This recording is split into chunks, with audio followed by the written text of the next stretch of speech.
It was something I didn't really think would happen for me. Like I knew I'd be playing summer college baseball in this league, that league, but the Cape League was like in the back mirror kind of. And then last summer when I was in the Hamptons, our head coach slightly mentioned it to me, but I didn't garner the interest there. And then in the fall, everything started happening really quickly, and then the interest came, and then I was like, wow, I'm gonna be playing the Cape now. The support's been awesome. But one day I was around town, walking around, I had my Anglers hoodie on, and I want to say 3 or 4 people stopped me and said, hey, how are you guys doing? How are you doing? Like, what position do you play? Like general background questions. It's surreal to think like a town has so much support around you, and just back at campus, you know, you have the whole athletic department behind you, and I think just having a whole community behind you it's the same like revolving door that's just makes your experience 10 times better. I think we're gonna expect a pretty big crowd tonight. People packed on the hill, packed on the berm, just fans everywhere rooting for the Chatham Anglers, and then it's awesome to play for the Anglers. So it was kind of getting my feet wet last summer by just pitching, you know, going in, getting my inning of work, getting a day off here, a day off there. And then with school ball, I didn't really do that much because I was playing shortstop as well. But then with this summer, you know, we had, at the beginning of the season, we had, I want to say 40 guys. And after a day you would throw, it would be 4 days of rest. And you know, it would kind of be taxing not knowing when you would throw. But at this point in the season, you know, I think we have 14 guys. We have 2 closers, me and Jack DeGroat, young man from Liberty University. And if he's not throwing, I'm throwing.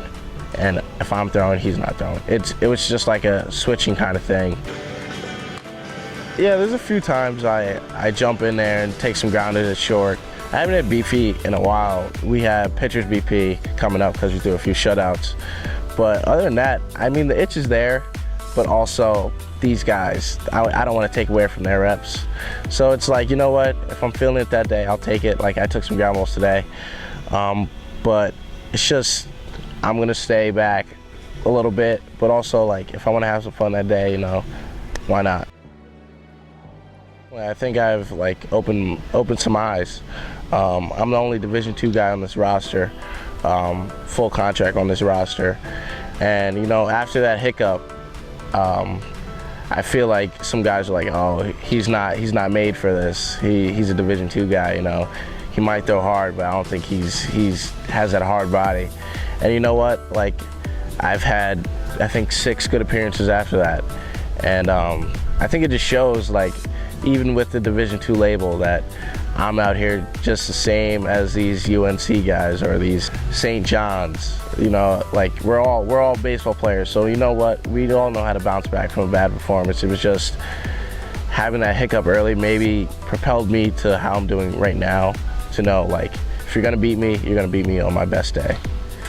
Most of the people that know me, I might be on my phone a little bit too much maybe, but I'm always on Twitter, and what I follow on Twitter are all these pitching accounts and hitting accounts, and they tweet out some real good stuff that I always put in the back of my mind, because the next time I go out to practice, I'll practice that. And it was just one tweet this day. It said, you know, do this with your arm side. It'll increase rotational velocity, which will increase velocity. And then that was in the summer. So that summer I hit 94 miles per hour. That was last summer. And I was like, wow, that clicked. Just clicked instantly. And you know what? I was like, all right. So I kept on following stuff. And it said, do this with your lower half, or just remember to stay athletic instead of being a pitcher, because people want athletes. So that clicked as well. And just following those things while focusing on being athletic at first, as taking ground balls at short, I think that is attributed to my success on the mound. Playing in Chatham and for John Schiffner and the whole coaching staff is a summer I'm going to remember my whole life.